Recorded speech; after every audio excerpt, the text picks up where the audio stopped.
Welcome to the Emily the Mystic Show. You're about to walk through a portal that leads to all things mystical, magical, spiritual, and supernatural. I'm your host, Emily. I'm a spiritual mentor, an Akashic Records practitioner and teacher, an intuition development coach, and a galactic channeler. If you're an old soul on a self-discovery and healing journey, you are in the right place. We'll be diving in deep to some of my favorite mystical topics, including manifestation, past lives, the spirit world, energy, and so much more. Get ready to embrace your inner mystic and live your most authentic life possible. The portal is now open. Hello, everyone. I cannot wait to introduce you to today's mystical guest, who is Victoria Shaw. Welcome, Victoria, to the show. Victoria, you're welcome. You're so welcome. Victoria, PhD, LPC, is an intuitive counselor and spiritual guide who combines her Ivy League training in psychology and counseling with intuitive guidance. Victoria is the author of 4 self-help books for parents, children, and teens, the host of Intuitive Connection podcast, and the founder of Cactus Blossom Retreat in Escondido, California. Welcome to the show. Thank you. Thank you for having me. I'm so excited. I know. I cannot wait to get into our conversation today. I'm sure it's going to be magical as always. So I would love to know, Victoria, to kick us off, what is your astrology, sun, moon, and rising? I am a Pisces sun and Taurus. Oh my gosh. Well, like attracts like, I am also a Pisces sun and a Taurus rising. So there you go. Wow. We love it. Yes, very similar energies. So that's fantastic. And Victoria, what is bringing you joy in your life right now? Oh my God. So much is bringing me joy in my life right now. My work, my new home in California, the beach, the trails, the mountains, my friends. Oh my gosh. My life is a joy fest. It really is. Fantastic. And what are some of the things that you've been doing this summer? How have you gotten this summer season started off?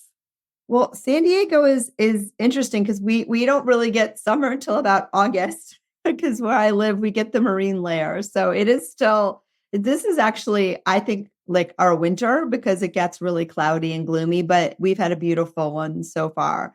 So I'm going to be doing some traveling so I can go visit some real summer very shortly. And just doing what I always do, just spending a lot of time in nature, a lot of time at the beach, a lot of time with my animal friends, just the usual. The nice thing about living in such a temperate climate is it's kind of the same all year round. So though you feel the energy of the seasons for sure, there's a softness to it, because there's never any abrupt changes. And I'm enjoying that. I'm enjoying that, having been someone who has lived in more, strikingly 4-season climates for most of my life. I sort of enjoy the more subtle transitions. Absolutely. I feel like there's a stability to that. That's so lovely. Yeah, there's a gentleness. So I would love for you to share with the audience, where are you from originally and how did you get to where you are now? What are some of the main points in your journey that have led you to this incredible place that you have? Oh, wow. That's a long story. I've been on this planet a bunch of years, but I started off in the Midwest. I was born in Michigan, but I spent most of my adult life on the East Coast.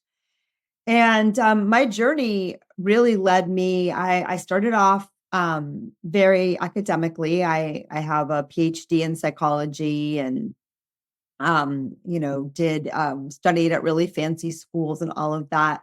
But within me, there was always this deep longing to know and understand the world, life, the process of life, the meaning of consciousness. And because I wasn't raised with a spiritual background, I didn't know that a lot of those deep longings were spiritual questions. Like it never really occurred to me. I thought they were intellectual questions or philosophical questions, psychological questions. And so because of that, I pursued a PhD, like I said, in psychology. And I was really fascinated by understanding how we understand the world and the relationship between consciousness and awareness in our physical bodies. And That led me again on this beautiful journey. So by the time I was 25 years old, I had a PhD from Princeton Wow. and went on to do a postdoc at Columbia.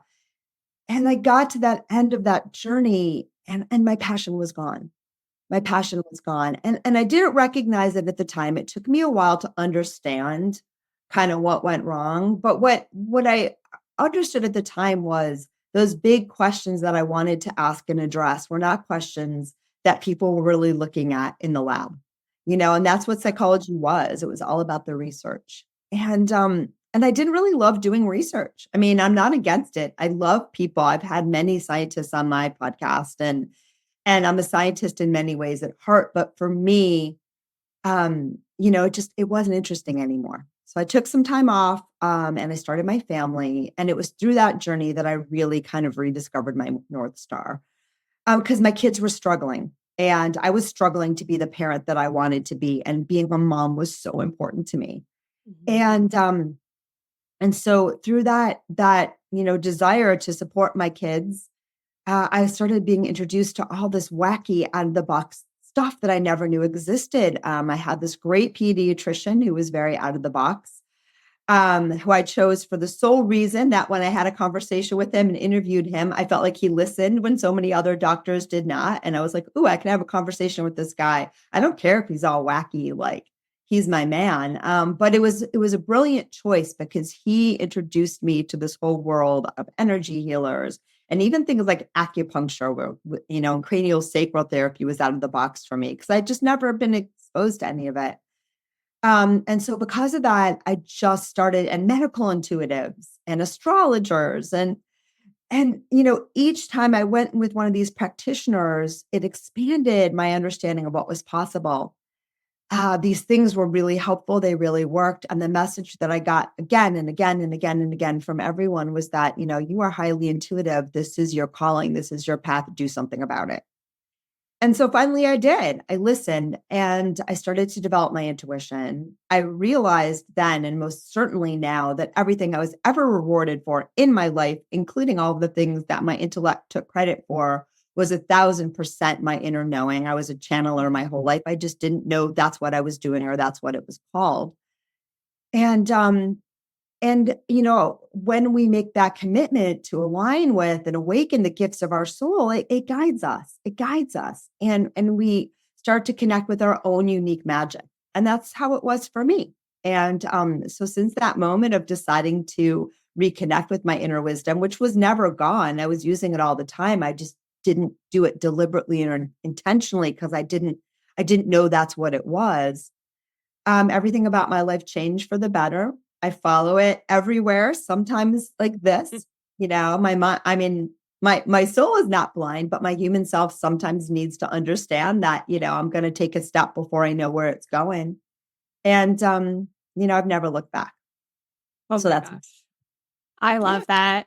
And I also love how you went from this really profound journey of discovering things from a scientific point of view and seeing life through that lens to, wow, having such a profound shift in consciousness and being able to see things in a totally different way and to be able to view life through this whole intuitive lens. So when it comes to kind of opening up your perception and allowing yourself to tune into the mysteries of life and the magic of the universe, what advice would you give the audience for really leaning into trusting yourself and trusting that journey? yeah. I mean, I think the answer to the question, right? We do need to learn so much about this world has taught us not to trust ourselves.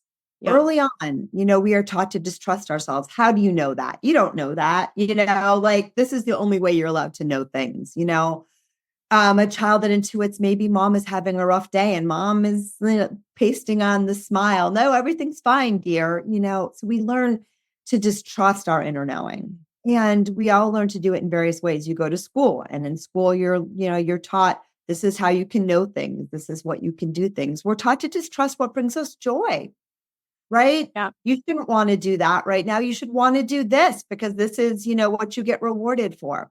So for many of us, unfortunately, the early process of life is a process of disconnection. We learn to unplug from our source and plug into what society tells us is good or bad, right or wrong. And we lose a part of ourselves in doing so. So the way to rediscover our magic and rediscover our joy is again to just plug back into our higher selves, plug back into your heart, allow yourself to be curious, to explore, to be kind to yourself, right? Because oftentimes too, we've been taught to judge. We turn that lens of judgment on our very own selves, and it's so sad and so unnecessary. And two, beginning again to trust and listen to your intuition. And, that journey is a journey of allowing yourself to exist in that state of not knowing with your mind. Because when we have to know mentally, we can't know on that soul-based lens. The mind is a beautiful tool. And remember, I studied this for many, many, many, many years. Some people consider me an expert in the mind and how it works, but the mind is a beautiful tool. It's a tool for navigating this human reality. And it's also a tool for channeling in and bringing in that greater soul, spiritual wisdom that, can't really be encapsulated in the mind, but it's good to have a mind to translate that and to do our very best to bring it down here into the 3D where most of us exist, and happily do so. So the mind is a beautiful tool. And when we learn to use it as such, rather than being used by it, right, that's when life becomes really, really magical. So I don't know if that answered your question, but. Yes, absolutely. And I can personally relate to so much of what you shared, especially growing up in a very academically oriented household. And I know a lot of my listeners grew up in a very similar way, such a performance-based, achievement-oriented background. And when that's the case, you're taught that you have to have a source for everything, right? When we're writing papers throughout high school and college and university, we have to have a bibliography with all of these sources for our research. And so that really pulls us so much away from trusting in ourselves and trusting in our inner knowing and our inner guidance to be able to have the answers that we, Right. already know and to be able to source them from within. You have a source. We already have a source. Yes. Yeah. And learning to listen to that. And then the little bits and pieces that you gather from the human world, you choose them based on, do they feel resonant with what I already know? Does this feel right to me? I often use life as almost like a divination card. Someone says something, I open a book, I pull a card, I have a stack of cards sitting right here. But the question is, does this resonate with me? What pops out? What feels right? And we're not taught to do that. We're taught to, if somebody else said it, oftentimes a white male, that came, through a particular lineage of privilege. If that guy says it, it must be so. And, that really often disempowers us from hearing our own truth and our own inner knowing. Totally. So what are some tips that you would say for starting to make intuitively based decisions? How do you sort of start to feel into that and sense that? Right. Well, it's something that you're doing all along. Everyone is doing this all the time. So, I often invite people to reflect on where their intuition is already working for them, because it is all the time. You're using it. But what happens is a lot of times your mind takes credit. After the fact, you make a really good decision. And then you say, oh, I made that because of this and this and this and this and this. But really, anytime that you make a really aligned decision, something goes really well in your life, any area that you're really in the flow, anytime that you've really followed your joy and it paid off, those were times that you were listening to your soul and you just didn't talk yourself out of it. So that's one really good way of starting to pay attention to those moments, because that will show you where your intuition is always already flowing in your life. And it most definitely is. It can't not be. Just a lot of times we're just not paying attention. We're not looking at it and our intellect's taking credit. The other place to look when you're starting to learn more to tune into and listen to your intuition are those times when you knew something, right, wasn't the right decision. You knew it. So you had an off feeling and you did it anyway. Okay. We often look at those as fails. Those are wins, because those are moments when you heard your intuition loud and clear, and now you have feedback that your intuition was correct. Right. So those are some of my favorite moments for people. Those moments when you knew and you did it anyway. It's not a fail, it's a win, because those are the moments when you really can like look back and go, oh, what did my intuition feel like? What was that like? How did I know? And it was right. It was correct. So we learn to do that. The other most powerful thing about following your intuition is intention. Because when we have an intention, a pure, clear intention, what we do is we tell life, we tell the universe, we tell our higher self, this is the direction that I want to head in. And we are all powerful creators. You are creating this beautiful experience that you have 24/7. That is actually how life works. And so when you set an intention, you are marshaling all of the creative resources that you have as a deliberate creator of your very own life, and you are aligning them with that intention. So intention is really, really powerful. Once you set that intention, life will start showing you the breadcrumbs of via your intuition of what your next steps are. So your intuition is actually the single best tool that you have for developing your intuition, and your intention is what gets that party started. I love it. And do you have any examples of recent times where following your intuition has led to something really cool or interesting? Oh my God, every moment of every day. Yeah, I know. I know. For me, the last 3 years in my life, and probably it started a little bit before that, was a huge intuitive leap.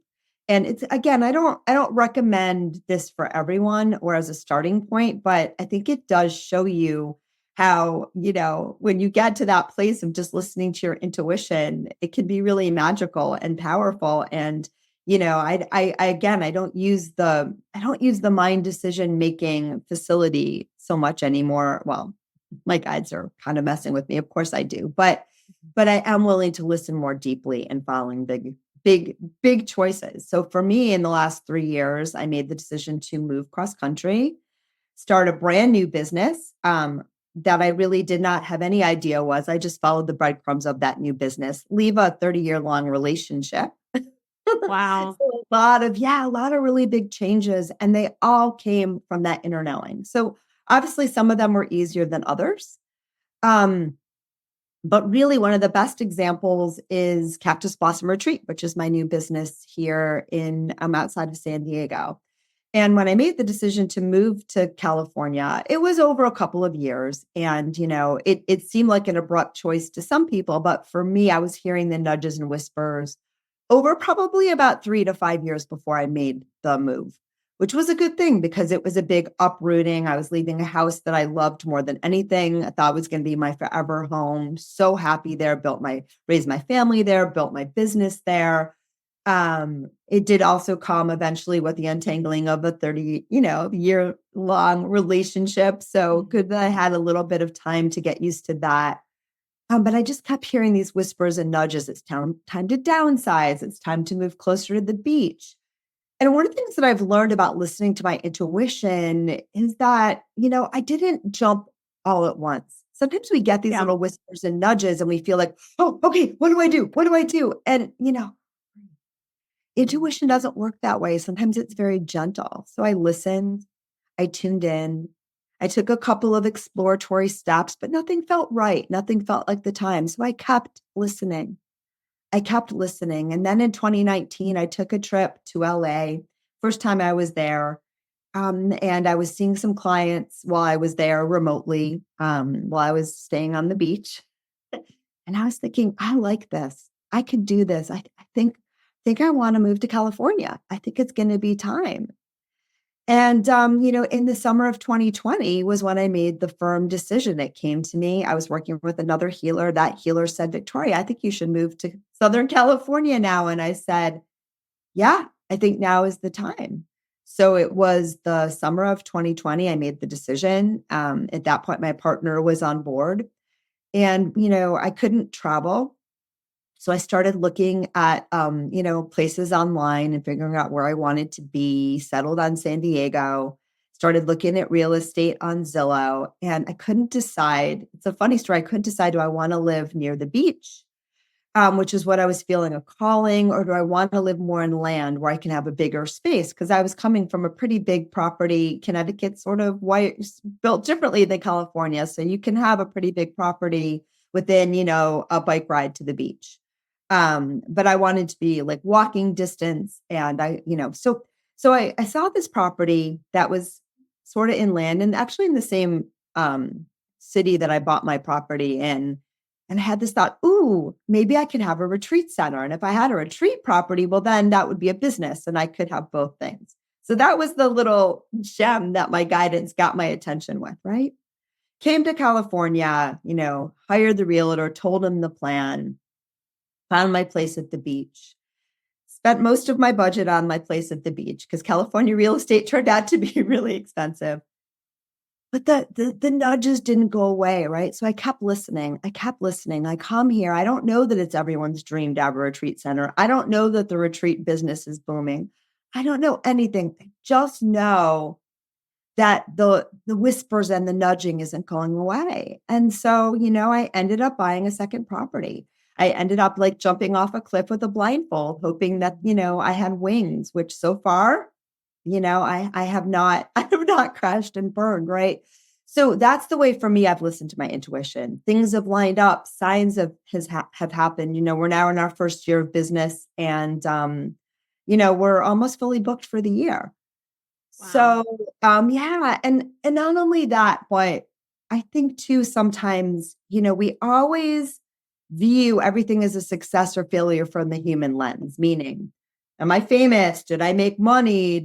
And those things are fine. I like those things. I have a Taurus moon and a Taurus rising, as we discussed. So material things bring me pleasure. They bring me joy. They bring me a sense of security. I love them. And even though my Pisces sun is sometimes going, what?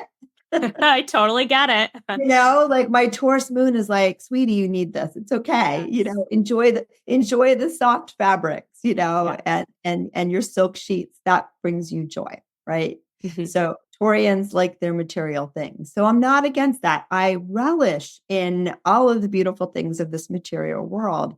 And I also know that when we follow our intuition, when we follow our North Star, there's often so many unrealized benefits. Like for me, coming to California, where I knew zero people except for my sweet realtor, but he's significantly younger than me and has a family and I love him. He is a dear friend, but he was not going to be my BFF for life, right? Yeah. So coming across country where I didn't know anyone, I didn't have a spiritual tribe or a professional tribe or a soul tribe.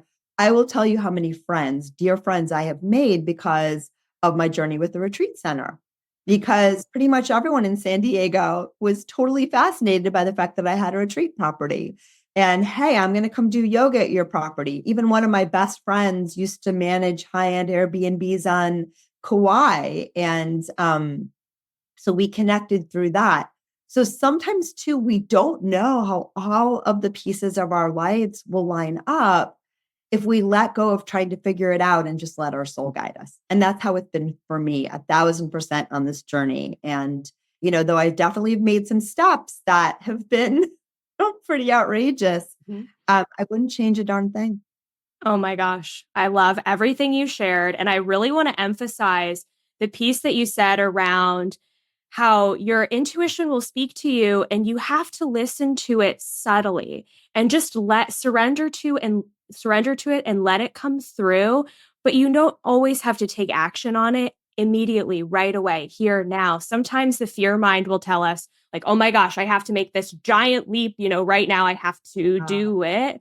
And then we get all caught up in that. And I know for me personally, I'm on a journey right now of learning to, of course, trust my intuition, but also let it subtly and slowly guide me towards that destination without having to rush the timeline or rush the process. Yeah.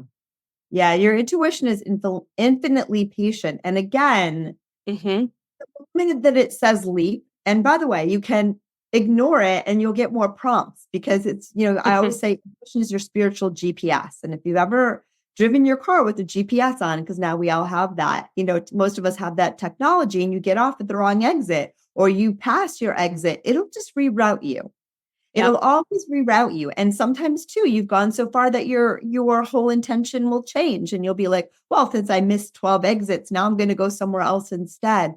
but it'll always keep you aligned. That's what it has to do. So you don't even have to worry about missing the signs because you're going to keep getting them and you're going to keep adjusting accordingly.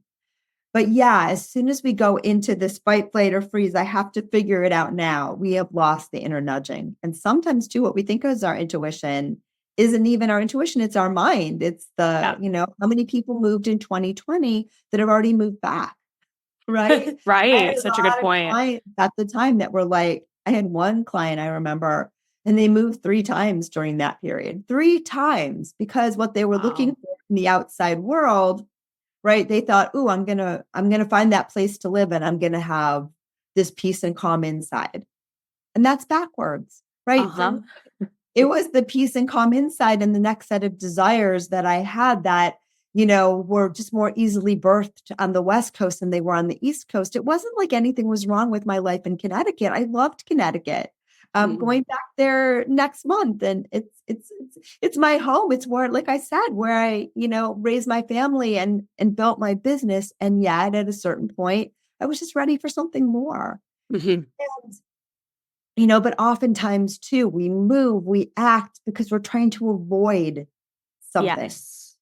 And that's usually your mind. Your mind is often trying to navigate life by avoiding what you don't want. And, that's the wrong way to go, because when we focus on what we don't want, unfortunately, we usually attract more of that. When we start to listen to our soul will align us with what we do want. And sometimes we don't even know what we want because we are so focused on what we don't want. And so sometimes we have to get quiet so we can really listen to those nudges that will show us and point us very subtly and gradually in the direction of that which will bring us joy and alignment and purpose and meaning and, the tingles and all the good stuff that life has to offer. And I think we so often have this idea that taking these big leaps or making these big intuitive decisions could bring about, oh my gosh, we're leaping into the unknown. This could bring about some scary consequence or some big thing. But so often the progression feels so natural. And I love that what you shared about your own journey, it felt so natural. All of these decisions really matched with your internal reality. You weren't chasing something in the external. You're very much following what internally felt like you were being guided to do. For sure. And for me, again, those were pretty huge leaps of faith. Yeah. Again, I had many nudges and many, many little signs, but also, and I don't really say that we all have to do that. Like intuition can be very subtle. It can be very small. It can be like, what do I feel like doing today? What book do I feel like reading next? Right. It does not have to be the big stuff. Though oftentimes many people find that, that's when they really, really listen on these big decisions, right? That when you come to those culmination of those really big choices, that's when you know that and you take that leap. But intuition can actually be very subtle and for the small things as well. But I'll also say for me, I'm not going to say it wasn't scary. I'm not going to say it wasn't scary. And one of the things that helped and that I've learned to do more and more is, our human mind has so many fear of mistakes, right? And we're trying to avoid making mistakes. And in avoiding making mistakes, we make ourselves very small. When you recognize every choice you make it's just another choice, and it's going to open up a new set of opportunities and a new set of avenues to explore, that frees you up to start making some choices and understand that if you find yourself, you take a step and you find yourself falling off the cliff, that's okay too. You'll get to the bottom, you'll land, you'll probably survive it. If you don't survive it, I believe in reincarnation. So you'll get more chances, but you probably will not be life or death. Right. Yeah.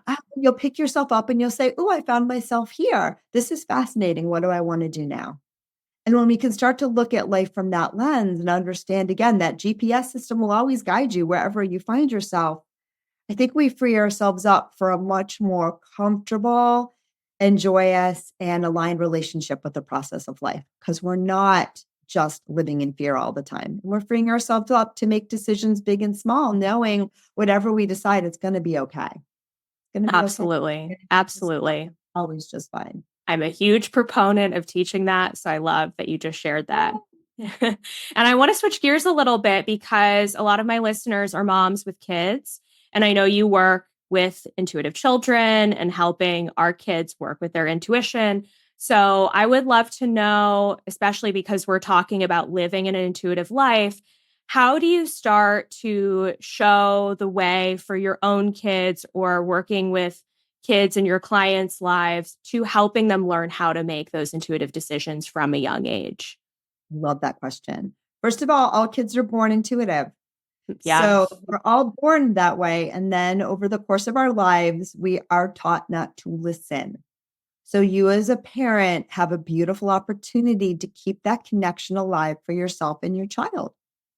And you don't have to do this. Don't be afraid. It's not a fear-based thing. It's not, oh my God, I need to protect them from life. Don't worry about that. They are inviting life in just as you did because life is our greatest teacher and we're here to have those experiences. And you can keep that intuition alive in them, number one, by modeling it for them. Learn to listen to your intuition, talk about it, show them how you're trusting your vibes, how you're listening, how you're tuning into yourself and seeing what feels right and wrong, how you're taking a more love-based stance rather than always responding in fear. So as you learn to follow that journey and path more and more, it's going to inform your parenting and it's going to be a beautiful model for your child. So that is number one. Become a more intuitive parent and everything else will fall into place. And then, for your children, listen, actively listen to them, be curious, right? Don't just discount something they say because it doesn't make sense to you or, it feels a little bit weird, a little bit off, especially kids up until about 6 years of age. They are really tuned in and tapped in. So listen, be curious and give them the terminology and the words to appreciate and understand their intuitive knowing, like their vibes or their feeling or their gut sense, or, if they have an imaginary friend or, and so you model that for them, you listen to them, don't impose your beliefs on them. This is not like religious indoctrination. There's not one way that it has to be. And don't be afraid, because oftentimes we're a little afraid of the spirit world. Don't be afraid. Your children are plugged in. They're connected. They're always coming from a place of love. They can be your greatest teacher. So if you have your own fears about the spirit world or about things that seem, not ordinary, it's not your job to protect them. It's your job to tune in and feel safe within you. absolutely. And it's so interesting to me how open kids are to the spirit world. I had an experience recently where I have an older sister who lives in a very old house. It's over 100 years old. And whenever I stay in her house, I often get visitations from energies that are located in the house. And I know that one of my nieces is very intuitive, and her older sister said, "Oh, she won't go to the top floor of the house because that's where she senses there are ghosts there. She won't go up there." And I'm like, "Oh, yeah, that." And I know, because whenever I stay on that third floor, I always sense energy up there.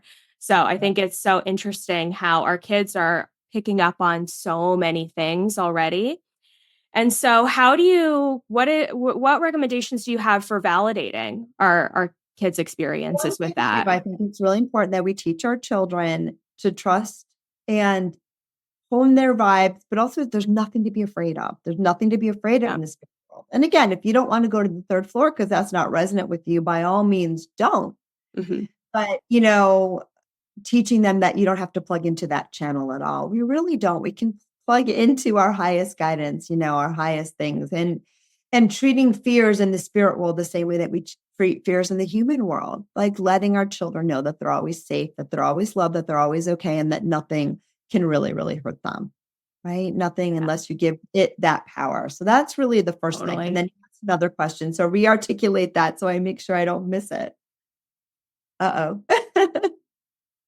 What was my second question? Don't worry, this will be edited. Sorry. I would love to know, when it comes to helping our kids recognize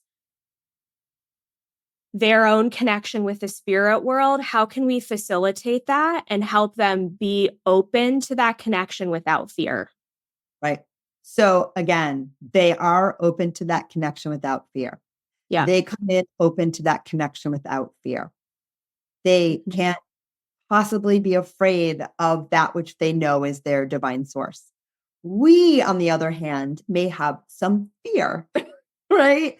And it is their job. Unfortunately, it's just how life is set up. And fortunately, because it gives us this human experience and the parameters of this human experience that we are here to explore, they're tuning into us. They're tuning into us and they're pinging us and saying, is this okay? Is that okay? Is this right? Is this wrong? Right. And we are actually encouraging them to do that because we are the authority figures in their world. And we are telling them all the time, you must listen to me. You must follow me, sometimes to their own detriment. So again, while, it's totally fine to parent your child. I'm a big fan of that. I'm a big fan of boundaries. I'm a big fan of, not letting your child's ego rule the roost. I do think it's also important to empower your child to hear their own guidance and listen first. I understand that you don't want to take a bath right now. I understand that you're having so much fun playing with your dolls. And I would love to let you keep playing with your dolls right now. Unfortunately, the sun is setting and mom and dad need to do our thing and it's bath time now, right? That's a very loving way of honoring your child's wishes while also explaining to them how life needs to work right now. But our kids are often pinging us. So again, if we have fear, we are inadvertently teaching them to be afraid. They don't come in that way. They are listening to us. And sometimes parents say to me, oh, well, I don't tell my kid that I'm afraid of this. Well, here's the deal. Your children, like all of us, but especially our children, because our children are not so detached from all the information they're picking up about the world. They're reading you constantly. So they know what you're thinking. They know what you're feeling. They're picking up on all the subtle signs. So unfortunately, you may think that you can go like this and tell your child that you feel okay when, you are writhing in pain or fear or agony. They know. They know. They're tapped in. They're tuned into you. Now, does that mean that you have to share everything with your child? No, of course not. You can say, mommy's, yeah, and you're right, sweetie. Mommy is having a rough day. Everything's okay. You're safe. I love you.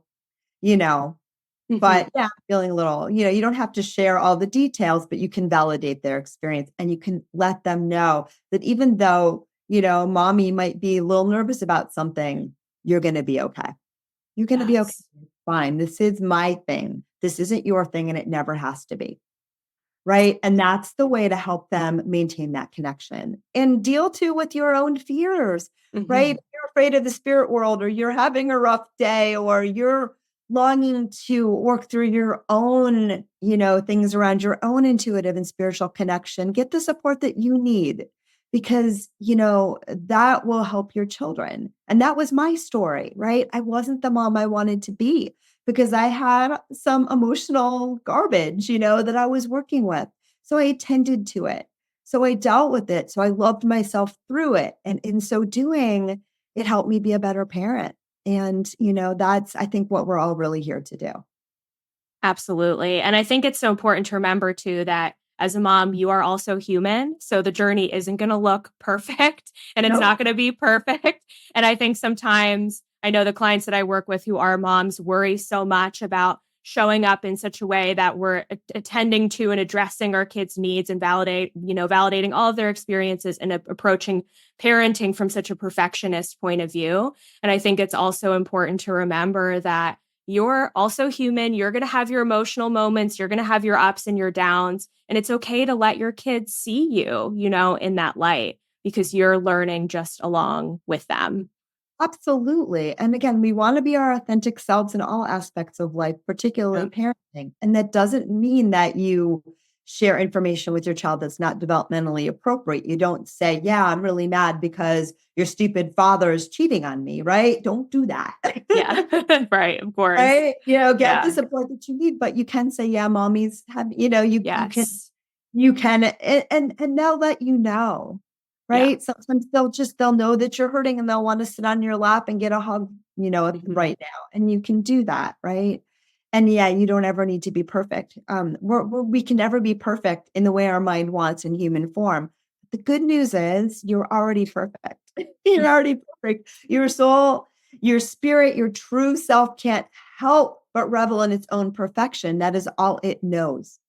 And so when you can remember that, when even the littlest piece of you can remember that you're always already perfect exactly as you are, then it lets the human mind relax a little bit in its relentless desire to prove your perfection here in the human plane, which is a fool's journey, right? Yes, Because we'll never be perfect on that metric. It doesn't work that way, but it doesn't have to. It's not supposed to, because we're ever expanding beings.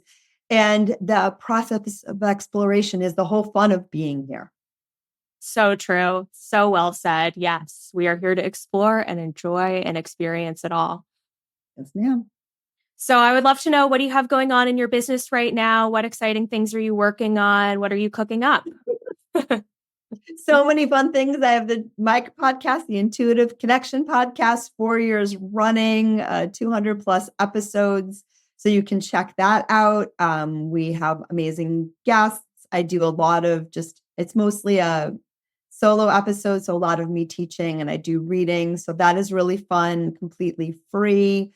Cactus Blossom Retreat is going strong, so strong that I can barely get in there to do anything that I want to do. But I have 2 events in the books. I have Awakening Your Intuition Retreat in September coming up. So we're starting to book spots for that. And then another one in the works with my friend April Wyatt in when is that? In February. So that was not in the books yet.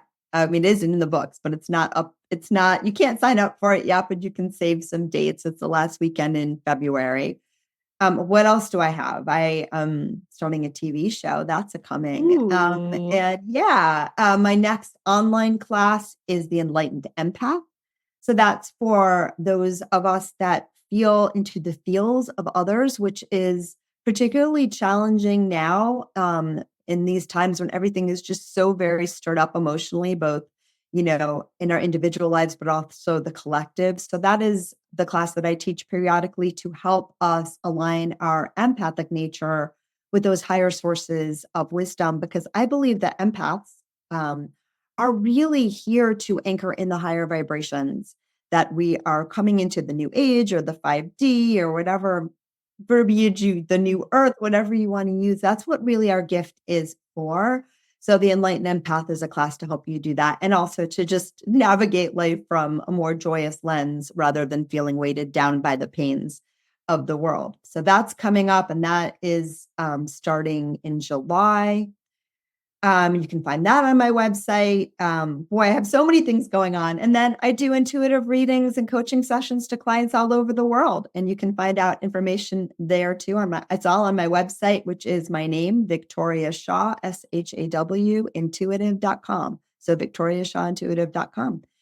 So that's where you can find all that fun stuff. I also have a monthly membership community, so where we talk intuition development and law of attraction and all this good stuff. And I do group readings and coaching.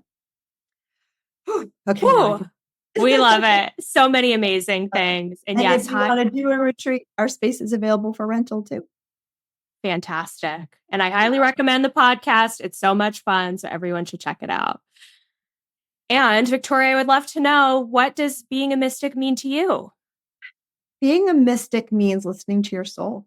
It means listening to your soul. It means allowing yourself to enjoy and experience this human experience without getting totally consumed in that consensual reality, right? So being a mystic means that we honor and respect the science and the religion and all of the teachings of this human world, but we allow ourselves to experience that from a more aligned and divinely inspired lens. That's what being a mystic means to me. And it's also, I think, being a mystic too is a little bit of being that free soul, of being able to listen to the wisdom of your own heart, of your own higher self, because that's going to be different for everyone. And when we learn to tune into that and follow that, that's when life becomes really, really magical. And what are some tips that you would give for living a more mystical life? Start to tune into your intuition.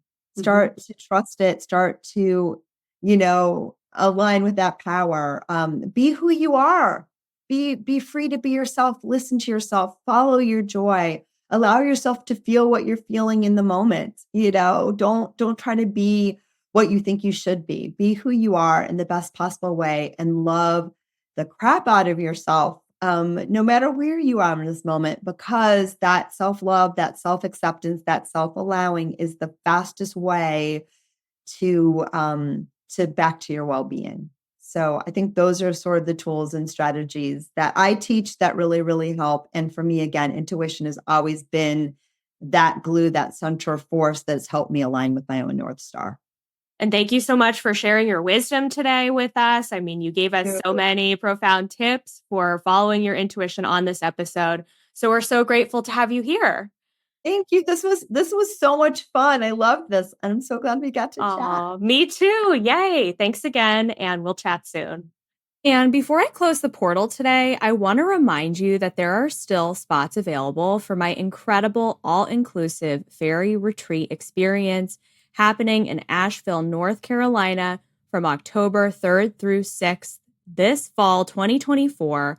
I am so pumped up about this beautiful fall fairy retreat. Not only are we going to spend time hanging out with the fairies, we're going to be doing meditation and healing practices, and I'll be doing energy work for everyone who comes and joins us, but we will also be doing a lot of in-person activities that are meant to capture the spirit of your inner child. We're going to be going on walks and hikes through seeing the local waterfalls in Asheville. We're going to be doing some fairy crafts. We're going to be visiting the hot springs, which is going to be gorgeous at this time of the year. We're going to get to see all of the fall color. We're going to be checking out downtown Asheville and doing a little bit of shopping together. And we're also going to be spending some time in play, playing games around the beautiful retreat house that we'll be staying in and having a good time and relaxing and spending some time in community. So you are going to leave this retreat with new friends. You are going to walk out of this experience with a whole host of beautiful memories from your time in Asheville. You're going to get to explore this beautiful city in the fall, and you're going to leave with really beautiful connections and ideally a transformed version of self from all of the healing and meditative work we'll be doing together. So you don't want to miss out on this beautiful retreat experience, because I don't know the next retreat that I'll be hosting, and I want you to make sure that you secure your spot if you want to be there. So the link for that below is in the show notes. Check it out. All you have to do is fill out the form on my website, and I'll send you an email with more information about the rooms that are still available and the pricing. Can't wait to see you in Asheville in just a few months.